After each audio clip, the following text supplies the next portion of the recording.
আচ্ছা তুমি বলো। আসসালামু আলাইকুম। দেখতে পাইতেছেন আমরা লাইভ ওর একটি নদীতে এই নৌকাটা ভাই ডুবে গেছে। তো আমরা আসলাম এই নৌকাটা উড়াইবার জন্যে। তো আমাদের ভিডিওটা যদি ভালো লাগে অবশ্যই লাইক শেয়ার করবেন আর স্ক্রিনে দেওয়ার নাম্বারগুলি যোগাযোগ করবেন। আর আপনারা আমাদের ইউটিউব চ্যানেলের ভিতরে ঢুকা দেখবেন আমরা কিভাবে কাজ করি। আমাদের কাজ যদি ভালো লাগে, আপনারা যদি কারো নৌকা দিন ডুবে তা আমরার সাথে যোগাযোগ করতে পারবেন। আমরা ইউটিউব চ্যানেলের নাম্বার দেওয়া আছে, টিকটক আছে, ফেসবুক আছে। তো সব পড়ারে আমাদের নাম্বার দেওয়া আছে। আপনারা যার যে প্রয়োজন মতে ধরার লাগে আপনার সাথে যোগাযোগ করতে পারবেন।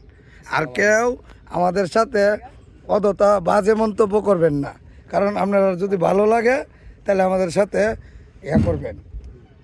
কারণ বাজে মন্তব্যর প্রশ্ন আমরা দিতে বাধ্য না, কারণ আমরা এগুলা কাজ করি, আমরা আপনারা কাজ করি। কাজের ভিত্তিতে হলো আমরা আর পরিচিত। আপনারা কাজ ভালো করলে আমরা আর সম্মান থাকবে।